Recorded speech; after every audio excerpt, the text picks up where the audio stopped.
This is a video compiled for Garage 7 in Shirley, Southampton by Snowy's Trips, my YouTube channel, and takes in the Hardknott Pass and the Wrynose Pass. Extremely challenging but most enjoyable trip. This was undertaken a week or so ago at the beginning of July by myself and my colleague Sean. We were both riding our 650 Super Meteors, and we'd visited the dales and the lakes. Stopped for about a week or so. This is the early part of the Wrynose, where we met up with a couple of bikers who had just done the trip. We stopped and chatted with them for quite some time actually, and they were saying how difficult they found it, how exhilarating they found it, but it was very challenging for them and was quite scary at points. We've watched an awful lot of videos of these two passes, the Wrynose Pass and the Hardknott Pass, and if you watch too many of them it can actually put you off and make you very anxious to actually do the trip. But anyway, we were there a few days before we decided to actually do the trip, and it was a spur of the moment thing in the end, where we'd actually been out and visited a few places around Lake Windermere, and then we sort of headed in the general direction and found ourselves at Skelwith Bridge, which is where we picked up the road to Wrynose, heading in a westerly direction, taking us towards Eskdale. So this particular part is the early approaches to the Wrynose.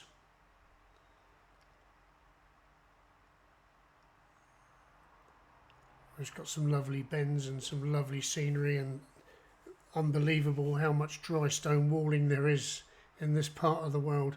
I don't know where they get all their stones from.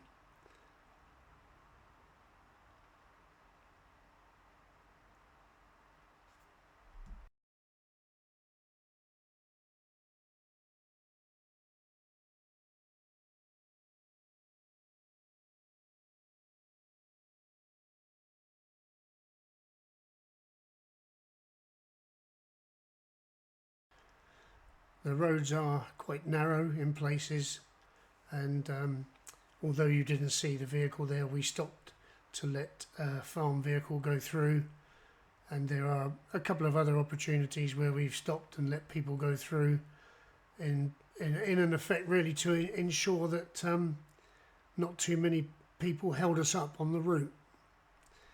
As one of the problems we've spotted when watching the videos, if there are lots of other people using these passes, you've got walkers, you've got pedal cyclists, you've got motorcyclists, and as you can see in this particular occasion you've got a car driver who really wasn't too worried about scuffing the skirt underneath the front of his car, but hey ho, that's his problem, not ours. But yeah, so there are times when if you don't time it right, you've got to stop to let people through, and depending on what bike you're on and what part of the actual pass you're on, it can be very tricky. I've watched a few videos where people have actually lost their bikes because they've not been able to stop properly at an awkward moment. So doing it at this time of the day, it was about 6:30, 7 o'clock at night, very little traffic about, and it's as I say, it's a great experience.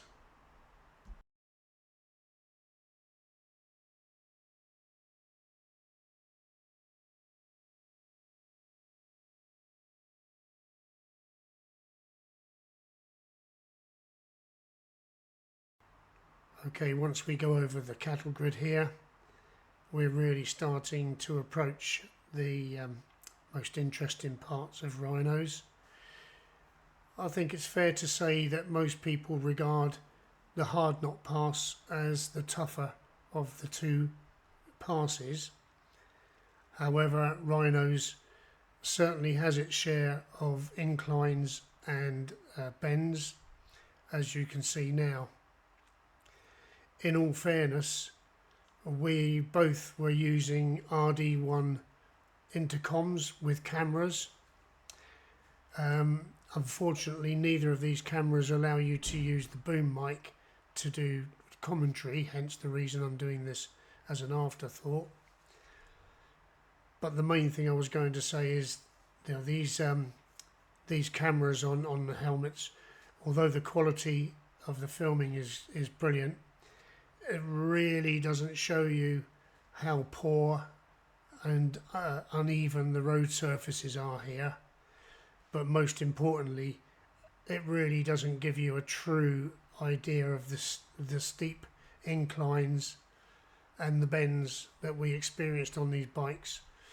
An awful lot of the time you'll find us riding in first gear, and again, going back to some of the videos that I've seen, people who've lost their bikes mainly because they're trying to change gear and they lose momentum, and job done. Once you've lost the momentum, you've got serious problems.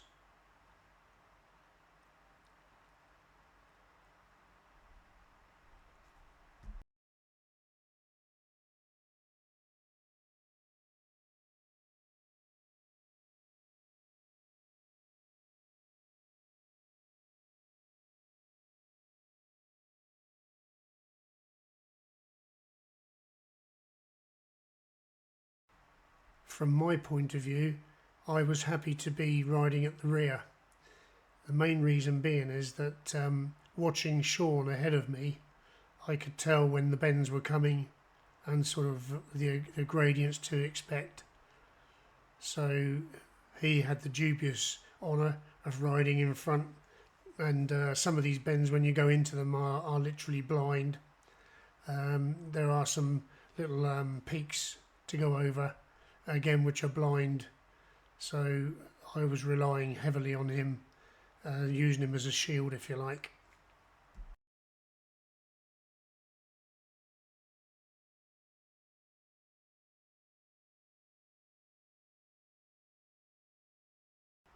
I know I'm always saying it on the rides that we do, but the scenery is stunning. Unfortunately, when you're riding these passes, you haven't really got too much time to take a look at what's going on around you. And I would say, looking at this part of the video, Sean has just peaked pretty much on the Wrynose.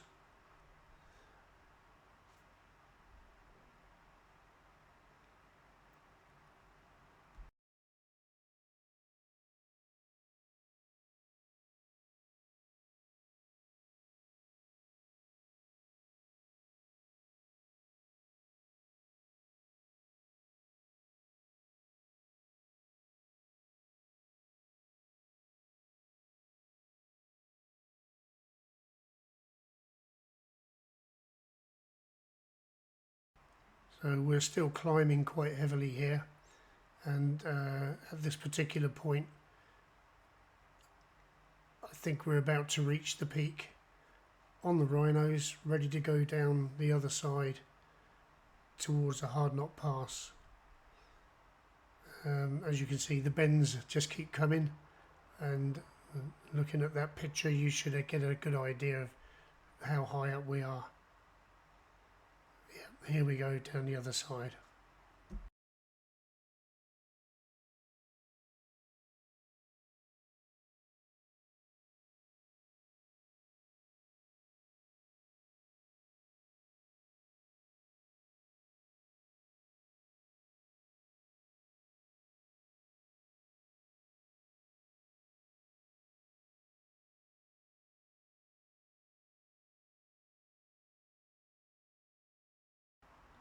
As the old saying goes, what goes up must come down. Again, I'm not sure if you can see it on the camera, but you can see the road snaking away in the distance, down through the middle of the mountains there, through the valley.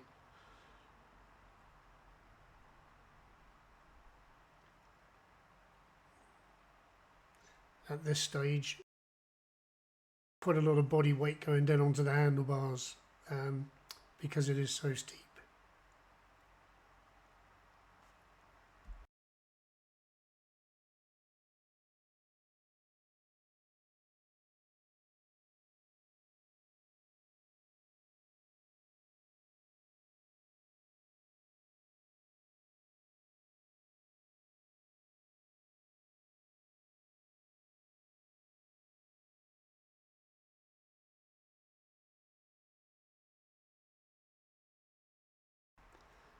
Always amazes me wherever we go on these places. There's always somewhere for people to stop and have a picnic.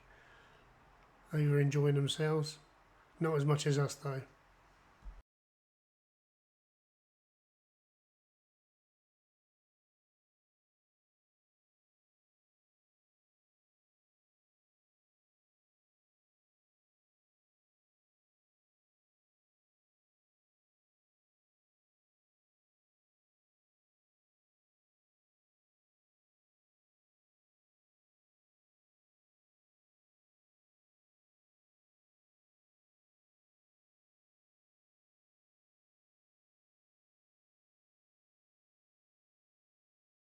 If any of you guys who are watching this fancy a trip to the lakes and the dales, I would thoroughly recommend it.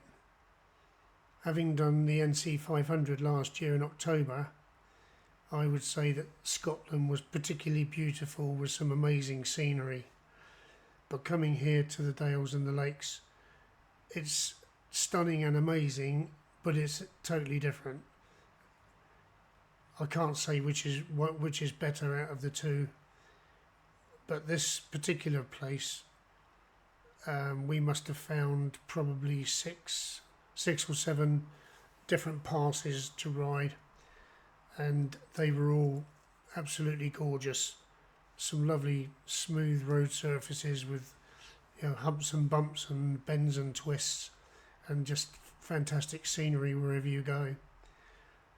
In fact, pretty much you could turn off any side road without planning anything and just ride, and you'll always find a place of beauty and normally a nice coffee shop somewhere to stop and have a little breather.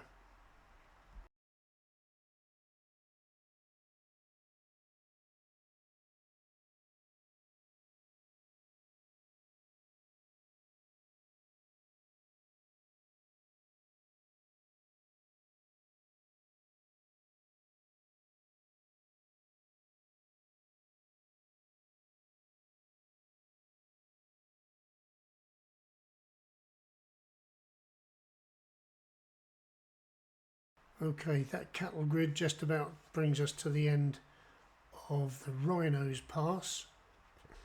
So now we just go down a little bit further and we'll turn into a little bridge in a couple of minutes, and that takes us to the start of the Hardknott, and then it gets interesting.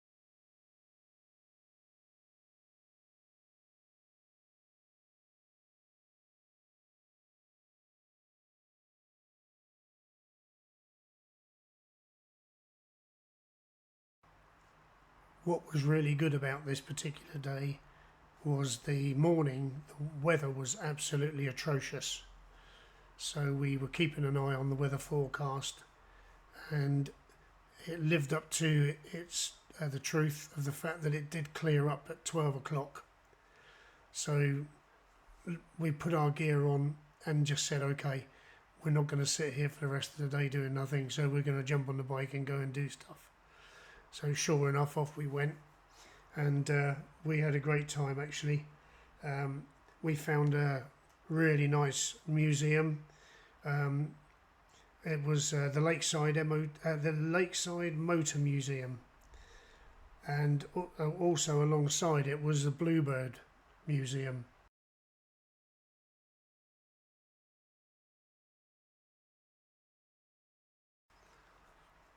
Okay, going over the cattle grid and over the bridge actually takes us on to the start of Hardknott Pass proper, and it doesn't take too long before we start to find just what we're in for. As I say again, repeating myself, the road surfaces are pretty atrocious. I should imagine it must be very, very difficult laying tarmac on roads with this sort of incline. If you remember the sign at the very beginning and one we just passed, we're looking at 30% gradient. The best way to explain that really is for every 3 feet you travel forward, you raise or drop 1 foot, whichever direction you're going in, obviously.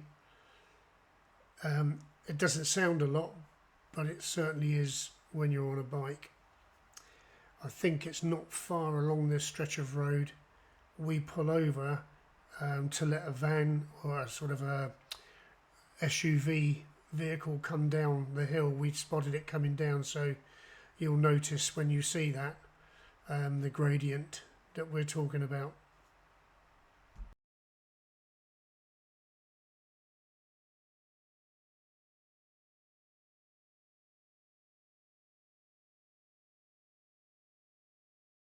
Here we go. You can see the vehicle up in front of us. So Sean's pulled in. You can see it coming down the hill above us. Now he's just made one sharp turn and he's coming down.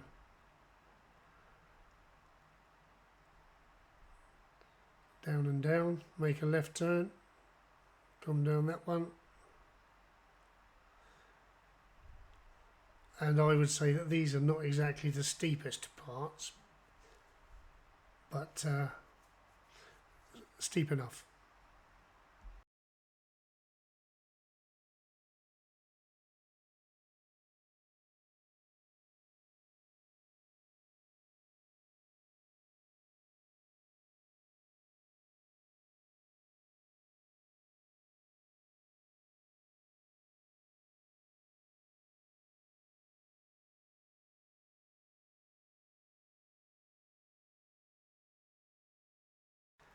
Of course, the other thing to mention that we have to contend with is there's no Armco and very little in the way of protection, and some of the verges are literally a sheer drop off.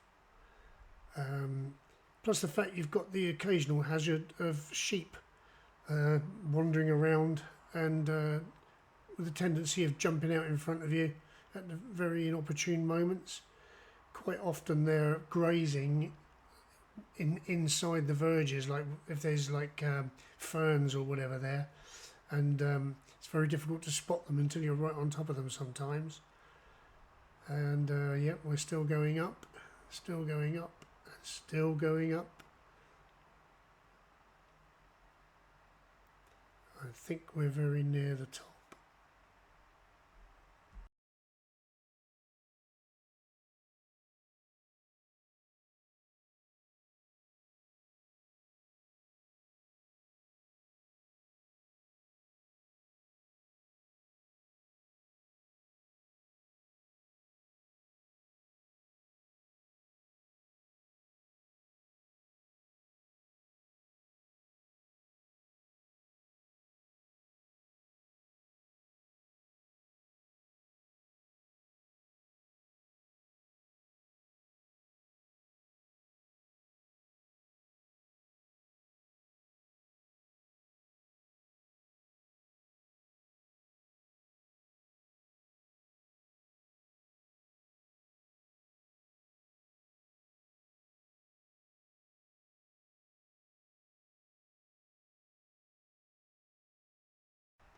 Here's the summit. Sean going over the top, and we stop here for a little break to take in the view, And then at this stage, Sean has gone off ahead of me, and you can see looking down the valley there where we're heading. And now I'm approaching probably the most technical part of this descent, and probably the most technical part of both passes. As I say, shocking road surface, extremely steep left hand, getting bumped all over the road, followed by an extremely sharp right hand bend. As I come round this corner, Sean has been waiting for me, and he just pulls off ahead. But before I get to him, past those horrible potholes, there was another sharp left and right, and now we've passed, I was going to say the worst, the best part. We've passed the best part. It's very exhilarating. I would imagine coming up from the other direction, it will be equally as exhilarating. And as I say, you certainly wouldn't want to be anything other than first gear going all the way up through there.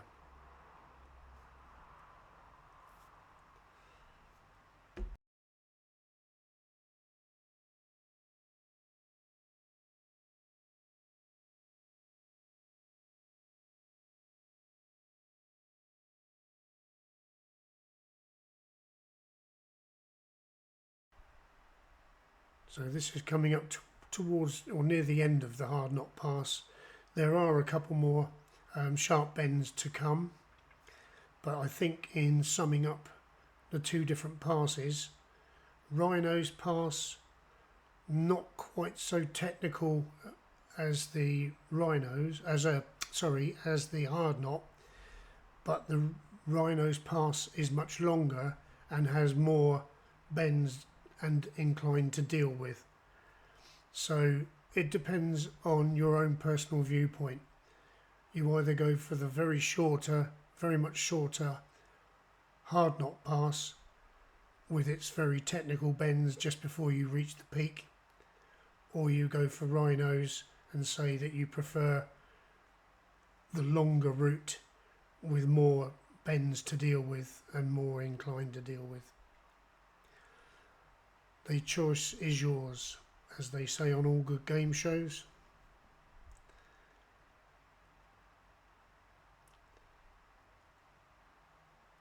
I certainly hope you've enjoyed what you've seen there. If it gives you an inspiration to go to the dales and the lakes, then just get on a bike, book yourself some accommodation, go and do it. We were there for 5 days and we had a blast. As I say, whatever direction you set out for the day, you can ride 150, 160 miles. You will find lovely roads to ride. If you're not so confident on a bike, if you're a little bit anxious about it, I would say steer clear of these two passes. I think it makes a big difference as to what machine you're riding. These Super Meteors, I think, were just about right for us. I think a good enduro bike would be the answer. Big cruisers, like Harleys, things like that. Yes, you can do it, but it's not exactly the right bike.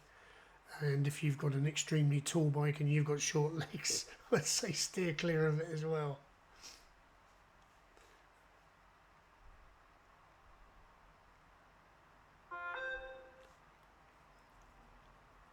And that's pretty much coming up to the end as we get down this last bend into the little car park at the bottom.